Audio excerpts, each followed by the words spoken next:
Vanakkam, Namaste, Namaskar. Welcome back to Jal Prayag. I'm going to continue on the last topic for which I had done a part one, which is your advanced stability. The topic which I had mentioned, it's mainly used for phase two, mates phase two, and as well as your BSc also. Now, I had done the first part where I was still talking about the concept. Now I'm going to part two, but here also I'll be still talking about the concepts.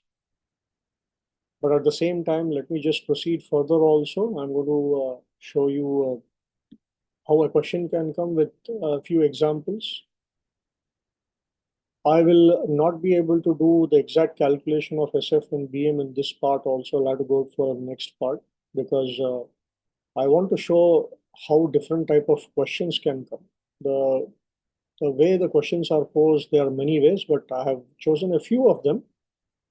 So let me show you how to calculate those few uh, questions in the beginning stage before I actually go for your SFPM calculation. So let us start off.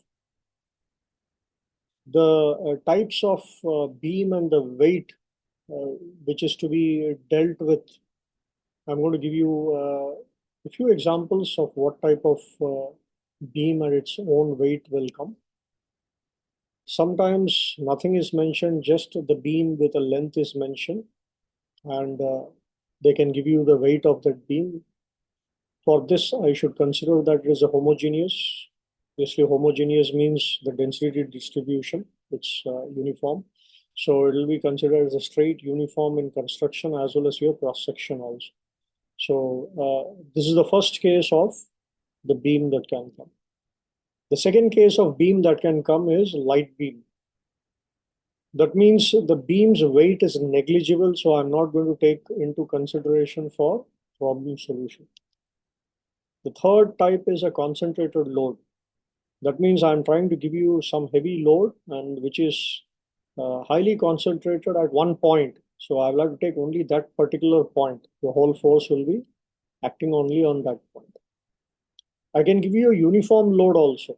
That means this load can be either concentrated or uniform.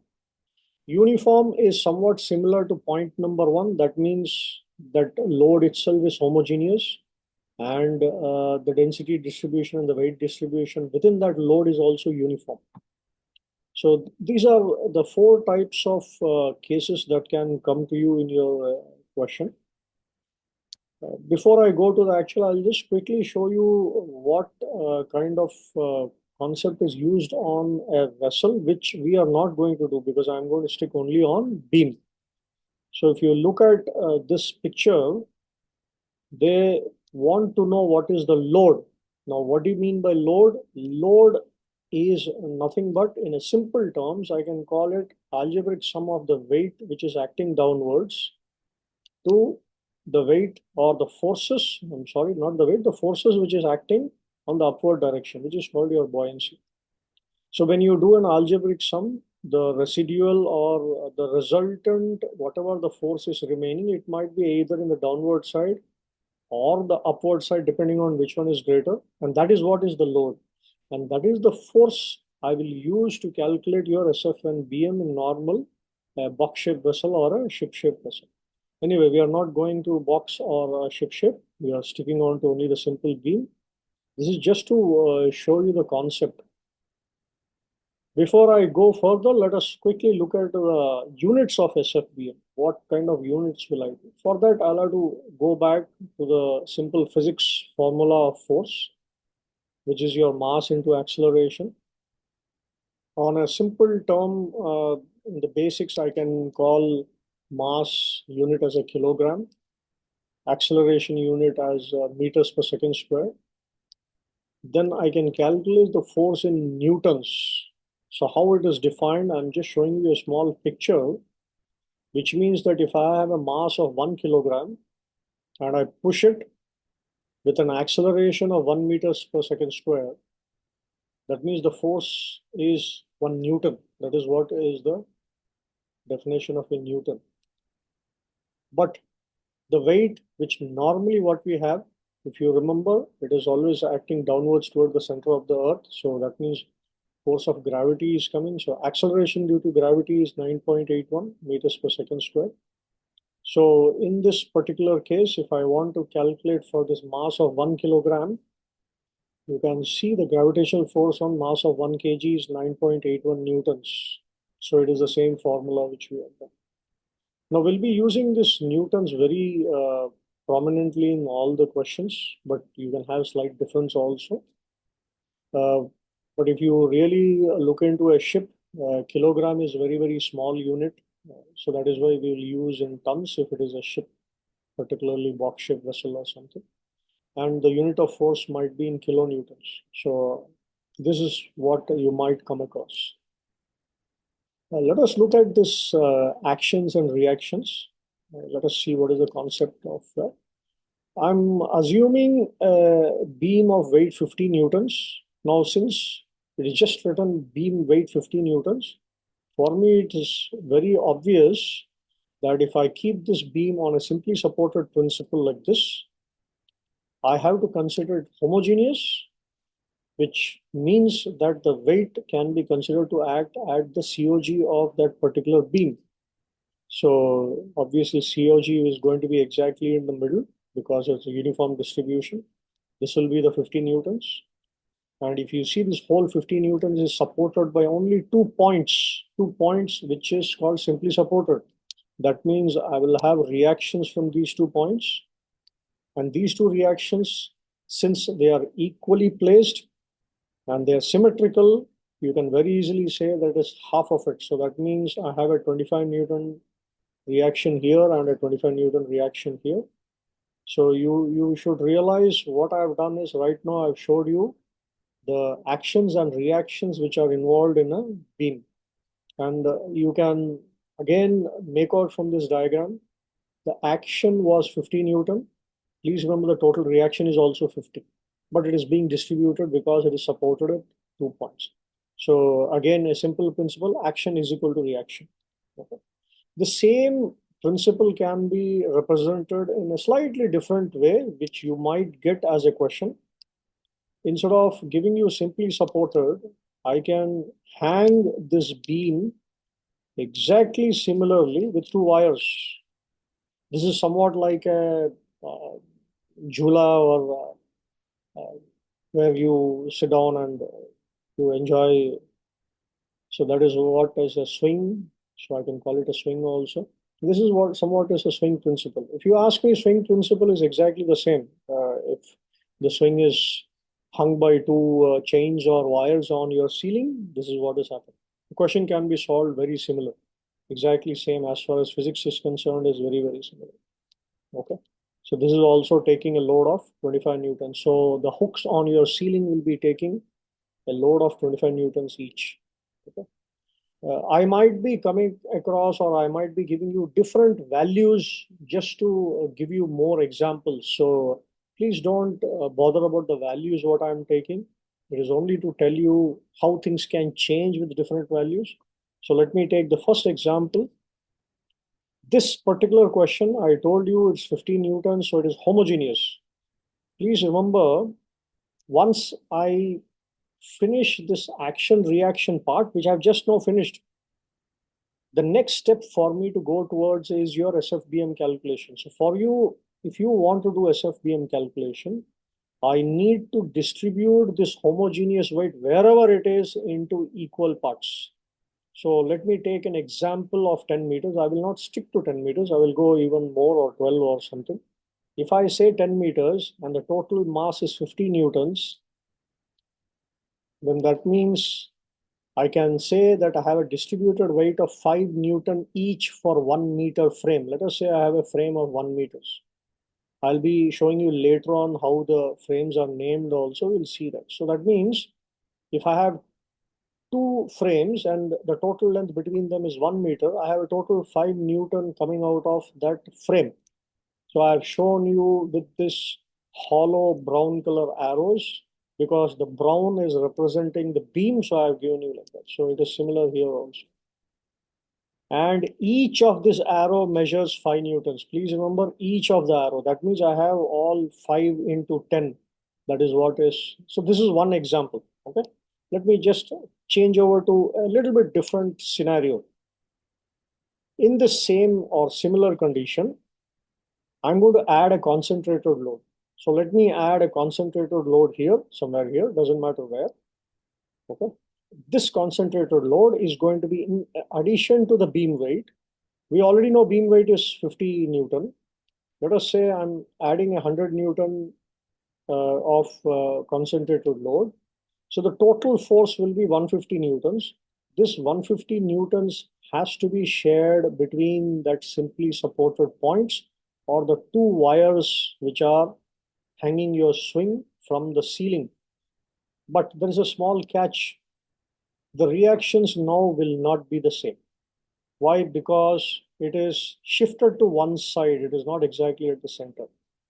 So if I say that this 100 newtons has to be taken or shared by the two reactions, we already have 25 and 25. But now it has to be distributed in form of x plus y. So I can call, let us say on the left side is 25 plus x. This will be 25 plus y. But doesn't matter what it is, the total reactions will be again equal to 150. Why? Because if something is in static equilibrium, the action and reaction has to be same. So they have to cancel each other. That is why it is in static equilibrium. Let me go one step further. I'm going to give you a small example. I'm changing the length now. I'm going to give you actual values and let us try to solve how to find this action reaction. I'm giving you a beam length of 12. Earlier it was 10, doesn't matter. Now I'm giving you a beam length of 12, simply supported. Okay. And I'm going to calculate the actions and reactions. Let us do it. As I told you, static equilibrium principle is always your reactions are equal to your actions. I've color coded them for a specific reason that when you look at the question itself, you can make out what is it. You can see reactions are going upwards, which is uh, given to you in a purple color, and the actions are going downwards, which is marked as the weight of your beam. Now, if I reshuffle this equation, you should realize reactions minus actions has to be zero. This is what is the principle I have to do. In the first video, if you have not watched, please go to the first video. I have mentioned that we always start from one end. So, and for me, for most of the calculations, for all the calculation in our system, we will try to take left end. You can take any ends, doesn't matter, but I'm going to take the left end. Right now, my job is to find only the reactions in this question. So whenever I do only reactions, I've still not gone to SF and BM, only reactions, I'm going to consider the weights or the total weights always from the center of gravity of that particular piece of instrument that is there in the question. It can be beam, it can be a load, whatever it is. I will always consider as a COG. So this question, let us assume still it is 50 newtons. I will have to take the weight from the COG. And obviously COG in this question, if it is 12 meters length, is 6 meters from one end. I'm going to take left hand as I told you. I will use left hand. Why? Because left hand also I can consider as aft perpendicular. We all know that the LCGs we always calculate always from aft perpendicular. I can consider this beam also left as aft perpendicular, right side as the forward. Doesn't matter. Okay, so I'm going to show you how this is going to look like. I've given you body weight of 50 newtons. I'm going to add a concentrated load at some point, and let us say that is 100 newtons, and that 100 newtons is placed 9 meters from your left end. So this is the data I have. Right now, my job is to only find what is this X and Y, how this thing is being distributed in this whole question. Only after I find my X and Y, I can proceed to the next step of calculation of SF and BM. So let us do this X and Y.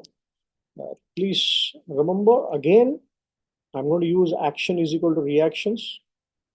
All upward forces which are positive are called reactions, clearly given to you in a particular color. And all the downward forces are considered negative. Usually that is the weight. Please look at this equation. Let me just explain. Use the color code also to guide you when you're looking at it if you don't understand. Let me start from the left hand. Okay.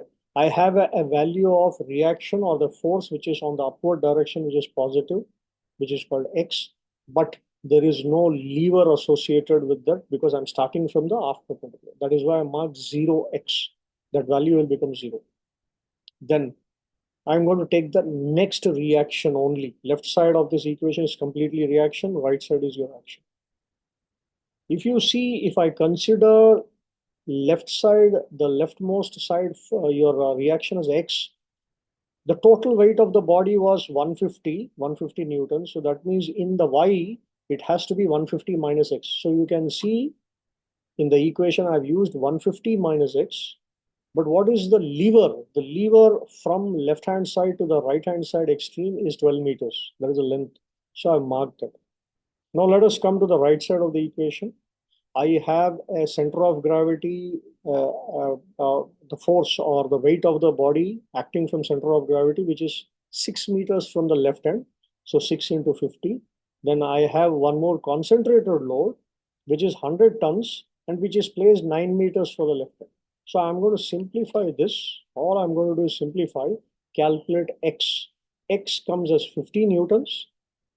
Total weight or the total reaction is 150. So obviously Y is 100. So I have calculated the reaction right now. This is how you go ahead and calculate the reaction. Now for me, once I calculate the reaction, I have to go to the next step of calculating SF and BM. But for that SF and BM, please remember, I'm going to remind you again, for your reaction calculation, please use the center of gravity of any of the objects given to you in the question. That is what you have done. But the moment I come for SFBM calculation, I need to distribute. If there is a uniform load, I have to distribute. Here, the beam weight is a uniform load. I have to distribute.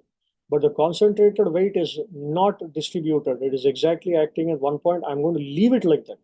Now, what I'm going to do, I'm going to take the total weight of the body, which is only the beam as 50 newtons. Earlier, I used 10 meters. Now I'm using 12 meters. It is coming to 4.16. I'm taking a round figure of 4.2. This later on, please be cautious. You can have slight error. Why? Because you are rounding off and the final answer you might get different. I'll deal with that later. Right now, I'm just showing you that if I round off, it comes to 4.2 newtons. So this is how I have to show that 4.2 newtons. So please see here, in both the cases I've shown you, I have to divide them by 12. That means there are 12 pieces of 4.2 newtons each. This is how I should do it. Okay, from now onwards, I can go for SFBM calculation. But as I said, I'm not going to do SFBM calculation today. I'll go for one more session on this. I'm going to take one more example. Let us say that I have a different example as a case 2. Okay, let me assume that the body weight is still 50 newtons. It's okay, still 50 newtons. But I have two different types of loads given here. I'm taking load 1 as a concentrated load. Load 2 is not concentrated, it's distributed. So I'm going to show you one by one. This is load 1, let us say 50 newtons. But this is load 2, 150 newtons, but it is distributed. Okay. How long it's distributed, that has to be mentioned in the question. Load 1 is placed 2 meters from the left hand, that is given to you. Your load 2 is placed 8 meters from the left hand. That means the center of the load is 8 meters, but it is 2 meters wide. So that also you should remember. It's 2 meters wide. As I said, for me, whenever I'm doing reaction calculation, I will always use the center of gravity. So you can see on the load 2, I've shown the arrow coming down 15 Newton exactly at the center of gravity, which is your 8 meter. So that means it is distributed 1 meter on the left side and 1 meter on the right side. So that is what is the 2 meter wide. Okay. So I'm going to use same action reaction. Let us calculate the reaction for this particular question. Okay, principle is exactly the same. I'll start from the left hand. I'm going to take moments. And when I take moments, all the upward forces reactions are positive, downwards are negative. So please look at this equation again. Reaction is exactly the same, which is the previous question. So I have 0x, but the one which is y actually is the total weight minus x. So total weight for you in this question is 250 newtons. I've changed the value, so be aware of that. Total is 250 newtons minus x, and total length is 12 meters. Please come to the right side. For me, the first concentrated load is 2 meters from the left end, so 2 into 50. Then the body weight, center of gravity is still 6 meters into 50. Look at the second load. Second load is 8 meters, which is center of gravity of that particular load, and the weight is 150. So let us resolve this, and you will get these two answers. These are the two answers. So I'm going to show you these answers here. I've already put it. Now, moment I have finished my reaction calculation, where I'm taking everything at the center of gravity of each object. Now, for me to go to SFBM, I should distribute the body weight, which is 50 newtons, will be again distributed. The concentrated load number 1 will not be distributed, but load number 2 will be distributed. So let us see what is the distribution. Okay. So beam weight, I can still say 4.2. So I'll have 12 arrows of 4.2 each. Please remember. Then please remember load number 2 is 150 newtons, but it is divided into 2 meters. So each meter is 75 newtons. So I'm showing that as 75 newtons. So this is how you will have to prepare your question before you start calculation. I'm going to stop it here. As I said, this otherwise will become a very long session. I've shown you initial part. I've made you prepare for you to start the SF and BM. Please wait for the next session. So I'll give you an example, and we'll do actual calculation of SF and BM, and then we'll draw the graph. Keep watching Jal Prayag. Until then, Vanakkam, Namaste, Namaskar.